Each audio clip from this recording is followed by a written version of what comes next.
Hello दोस्तों, कैसे हैं आप लोग। मेरा यूट्यूब चैनल है वॉइस ऑफ पीएस और इस चैनल पर मैं हिंदी व्याकरण को जो है एक सीरीज के रूप में स्टार्ट किया हूँ। हिंदी व्याकरण का सबसे पहला पोर्शन होता है वर्णमाला और सबसे पहले मैं वर्णमाला ही आप लोगों को पढ़ाऊँगा जो कि आने वाले एग्ज़ाम में बहुत ही महत्वपूर्ण होंगे। तो चलिए शुरू करते हैं। और वर्णमाला में भी आज मैं सिर्फ आप लोगों को वर्णों की पहचान कराऊंगा।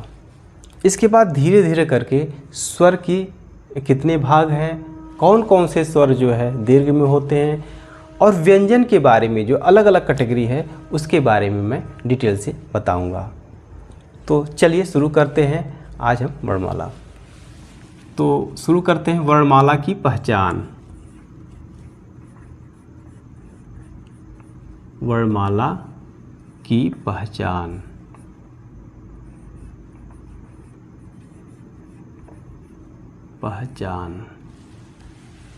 दोस्तों, वर्णमाला की पहचान, सबसे पहले वर्णमाला अगर हम बात करते हैं तो सबसे पहले चर्चा करेंगे वर्ण। वर्ण क्या चीज़ है। वर्ण वह मूल ध्वनि है जो अपने आप में मूल है, अर्थात इसके टुकड़े हम नहीं कर सकते हैं। जैसे कह दिया जाए कि क, तो ये अपने आप में पूर्ण है, इसके टुकड़े हम नहीं कर सकते हैं। अगर हम इसके टुकड़े कर भी देते हैं तो ये जो है ये शब्द का निर्माण नहीं कर सकते हैं। जैसे मान के चलिए कि अगर हम ये इस तरह से लिखते हैं कमल, तो इसमें देखा जाए तो 3 वर्ण हैं, लेकिन अगर मूल वर्ण की बात करते हैं तो इसमें 6 वर्ण मिल जाएंगे आपको। जैसे क, धन अ, धन म, धन अ, धन ल, धन अ, अर्थात 1 2 3 4 5 6। ये जो है सबसे मूल वर्ण है। लेकिन इस तरह से लिखने से कोई शब्द तैयार नहीं होता है, तो हम लोग सुविधा के अनुसार जो है कमल को ही 3 वर्ण मानते हैं, यानी कमल क को ही, यानी वर्ण को ही जो है जो पूर्ण वर्ण है उसी को हम जो है वर्ण मानते हैं। तो मेरे कहने का मतलब ये है कि वर्ण वह मूल वर्ण है, वह ध्वनि है जो अपने आप में मूल है, अर्थात जिसके हम टुकड़े नहीं कर सकते हैं। अब बात करते हैं वर्णों की संख्या। वर्णों की संख्या,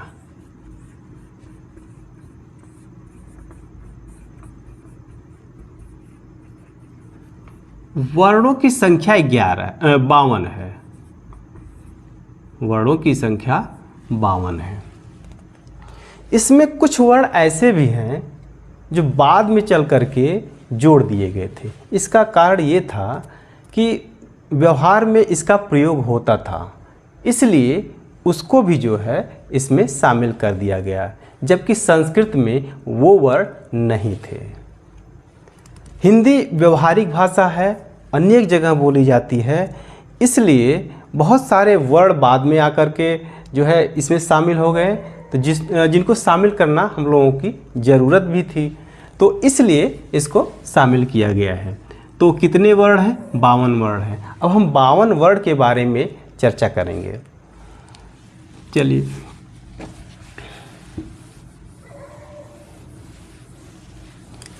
बावन वर्ण में सबसे पहले आते हैं स्वर।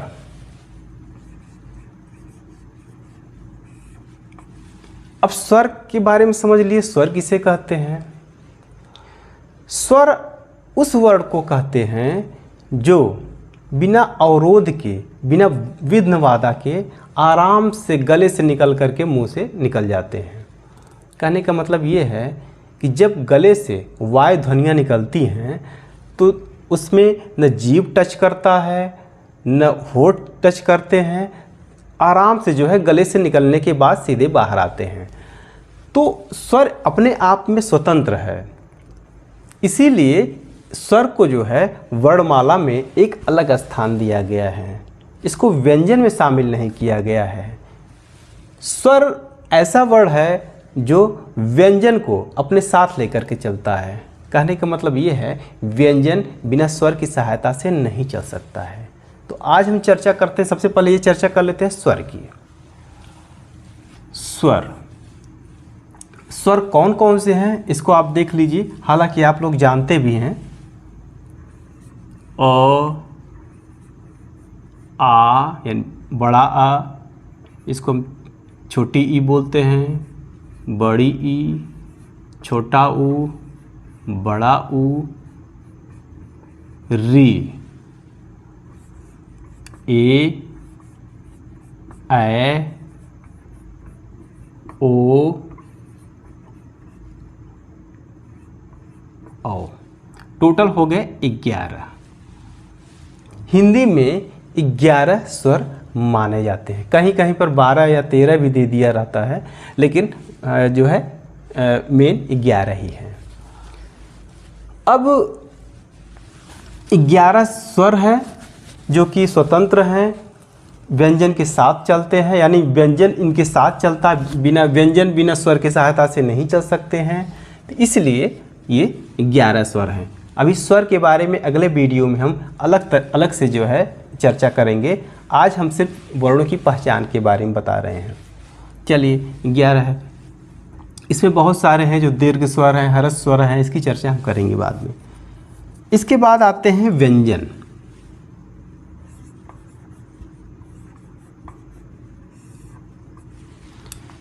व्यंजन बहुत सारे हैं, इसको हम करते हैं, लिखते हैं। क, ख, ग, घ, ङ, च, छ, ज, झ, ञ, ट, ठ, ड, ढ, ड़, त, थ, द, ध, न, प, फ, ब, भ, म। सबसे पहले व्यंजन में हम लोग इतना चर्चा कर लेते हैं, इसके बारे में समझ लेते हैं। इसके बाद आगे और भी व्यंजन हम पढ़ाते हैं। देखिए, क से लेकर के म तक इसको हम अलग व्यंजन के रूप में समझते हैं। यानी क से लेकर म तक जो व्यंजन है इसको हम बोलते हैं स्पर्श व्यंजन। स्पर्श व्यंजन, स्पर्श व्यंजन इसलिए बोलते हैं क्योंकि इसको बोलते समय, यानी क से म तक के वर्णों को बोलते समय कहीं न कहीं वायु ध्वनियाँ जीभ से, तालु से, होठ से कहीं न कहीं टच होती रहती है, इसलिए इसको हम स्पर्श व्यंजन बोलते हैं।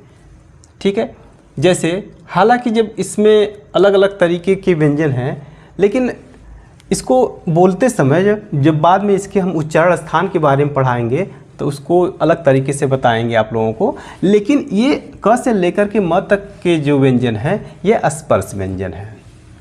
इसको एक और बोला जाता है जिसको बोलते हैं वर्गीय व्यंजन।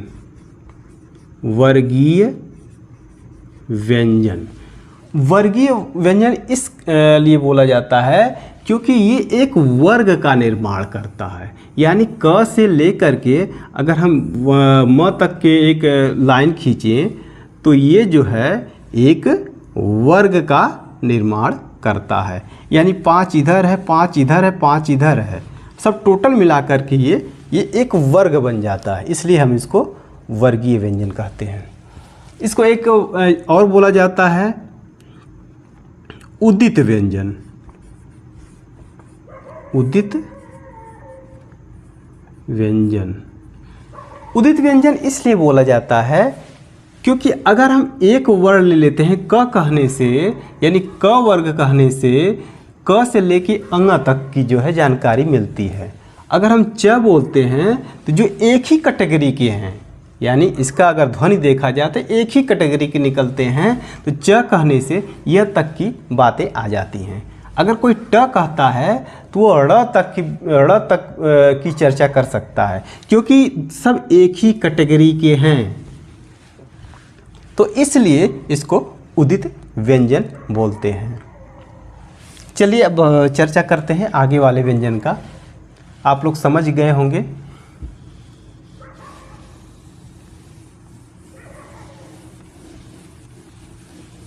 स्वर को भी हम मिटा देते हैं।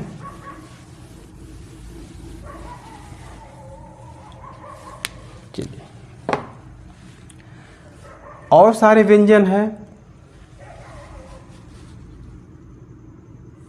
य, र, ल, व,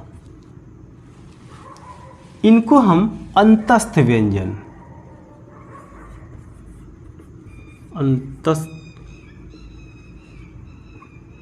अंतस्थ व्यंजन बोलते हैं। ये अंतस्थ का मतलब क्या होता है? अंतस्थ का मतलब ये होता है कि जो व्यंजन सीधे गले से निकलने के बाद, वायु ध्वनियाँ निकलने के बाद जो है सीधे से जो है बाहर निकल जाती हैं, ये इसको जो है अर्ध स्वर भी बोला जाता है, क्योंकि यह जो है सीधे सीधे जो है कहीं बहुत ज़्यादा जो है टच नहीं करती है। अर्थात कहने का मतलब गले से निकलने के बाद हल्की सी जीभ ऊपर जाती है, जैसे य, आप बोल के देखिए र, ल, व, हल्की सी जीभ ऊपर जाती है, इसके बाद तालु से होते ही बाहर निकल जाती है। और इसका ये थोड़ा स्वतंत्र है, ये भी जो है स्वर की तरह ही जो है हल्का सा स्वतंत्र है, इसलिए इसको अर्ध स्वर बोला जाता है। ये य, र, ल, व, इसको अर्ध स्वर भी बोलते हैं, अंतस्थ व्यंजन भी बोलते हैं, अर्ध स्वर भी बोलते हैं। तो आप लोग याद रखिएगा, य, र, ल, व अंतस्थ व्यंजन है, अर्ध स्वर है। और इसका कारण ये है कि जब ध्वनियाँ निकलती हैं तो ये बहुत ज़्यादा टच ना होकर के आराम से ये बाहर निकलती हैं।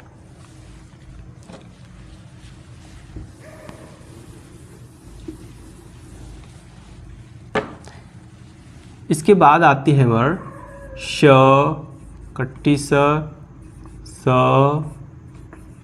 ह, इनको बोलते हैं ऊष्म व्यंजन। ऊष्म व्यंजन, ऊष्म क्या मतलब क्या होता है? ऊष्म का अर्थ होता है गर्मी, गर्म। जब भी हम श, स, ह को बोलते हैं तो वायु जो है मुख में घर्षण करता है, यानी घर्षण करने के बाद ये शब्द निकलते हैं, इसलिए इसको ऊष्म व्यंजन करते हैं। कहने का मतलब ये है, जब भी हम बोलते हैं तो जीभ जो है और तालु द्वारा जो है वायु को घर्षित करता है, यानी गर्म कर देता है, तब जाकर के ये शब्द निकलते हैं, इसलिए इसको ऊष्म व्यंजन बोला जाता है। तो ये क्लियर हो गया। अब चलिए हम आगे चर्चा करते हैं। इसके बाद आते हैं छ, त्र, ज्ञ, श्र व्यंजन। इसको भी आप लोग समझ लीजिए, छ, त्र, ज्ञ, श्र, ये संयुक्त व्यंजन है। ये संयुक्त व्यंजन है। संयुक्त का मतलब क्या होता है? संयुक्त का मतलब ये होता है कि इसमें एक व्यंजन और जुड़ा हुआ है, इसमें जो है एक व्यंजन और जुड़ा हुआ है, अर्थात ये दो व्यंजनों का मिश्रण है, इसलिए इसको हम संयुक्त व्यंजन। अब दो वर्ड कौन कौन से मिले हुए हैं इसको भी ये देख लीजिए।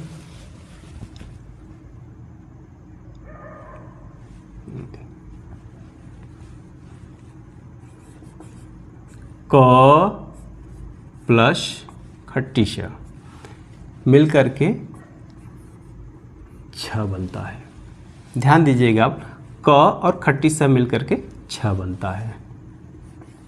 त, इसमें हलंत लगाना पड़ेगा क्योंकि ये आधा हो जाता है।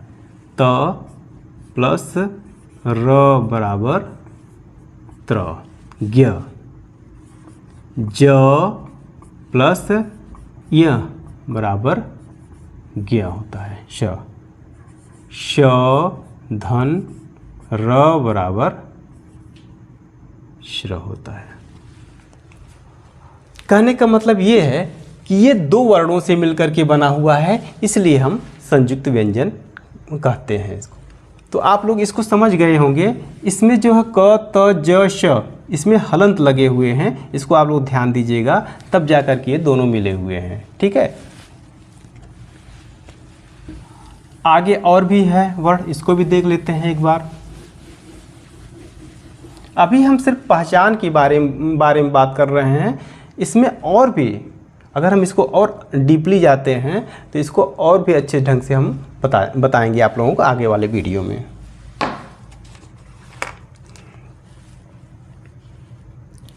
अब आते हैं ड़।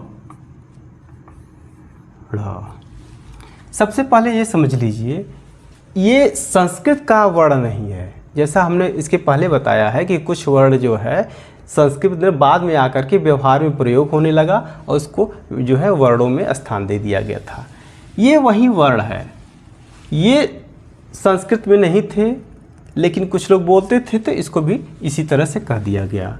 ये वही वाला व्यंजन यानी ड, ढ वाले में नीचे जो है बिंदी लगा करके इसको जो है ड़ और ढ बना दिया गया। कहने का मतलब ये है कि जो है ये बाद में आकर के इसमें जुड़ा है। तो इसको हम जो है उत्सृप व्यंजन,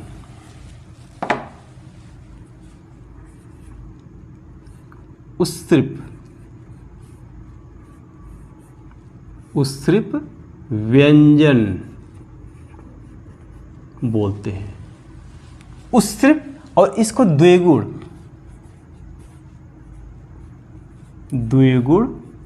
व्यंजन बोलते हैं। उत्सृप क्यों बोलते हैं? उत्सृप का मतलब होता है ऊपर फेंकना। उत्सृप का मतलब होता है ऊपर फेंकना। जब भी हम ड़ और ढ़ बोलते हैं तो जीभ एकाएक ऊपर जाती है और तुरंत फेंक देती, यानी बाहर करती है, यानी जीभ जो ऊपर होकर के तुरंत बाहर आती है। इसीलिए इसको जो है उत्सृप व्यंजन बोलते हैं। ड़, जैसे आप लोग इसको बोल कर भी दे सकते हैं, ड़, जीभ एकाएक अंदर जाती है, इसके बाद तुरंत बाहर आती है, ड़, ढ। तो इसलिए इसको हम उत्सृप व्यंजन कहते हैं, यानी फेंके हुए व्यंजन, ऊपर फेंके हुए व्यंजन। द्विगुण व्यंजन भी बोलते हैं। ठीक है, तो इस तरह से जो है ड़ और ढ़ है उत्सृप व्यंजन, इसको उत्सृप व्यंजन हम लोग बोलते हैं। इसके बाद एक व्यंजन और है,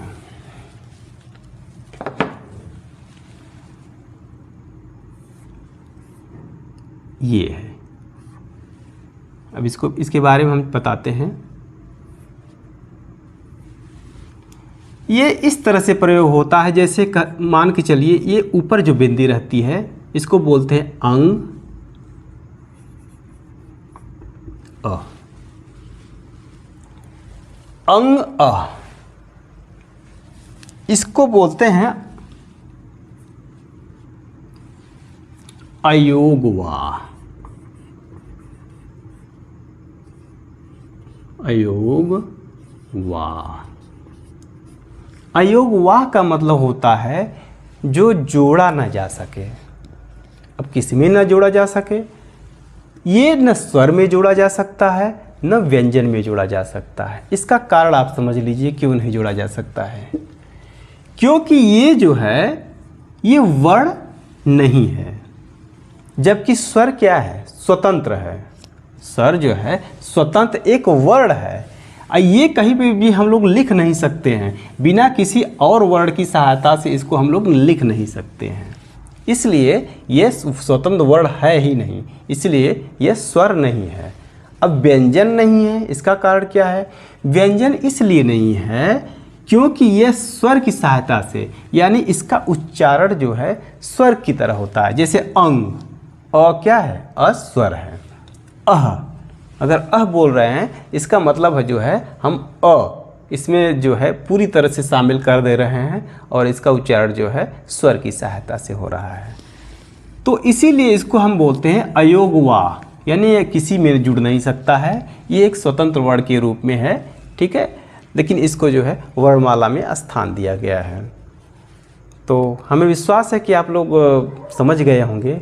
आगे आने वाला और भी जो व्याकरण का जो वीडियो होगा काफ़ी महत्वपूर्ण होगा, आप लोग ज़रूर देखिएगा, कमेंट करिएगा और बताइएगा कैसा लगा आप लोगों को, और जो भी त्रुटियां हैं उसके बारे में बताइएगा। हालांकि हमने पूरी कोशिश की है कि कहीं भी कोई त्रुटि ना हो, और आने वाले एग्ज़ाम के लिए भी आप लोगों के लिए बहुत ही महत्वपूर्ण होने वाला है। और मेरा चैनल है वॉइस ऑफ PS, इसको सब्सक्राइब कर दीजिएगा और किसी से करवा दीजिएगा। Thank you.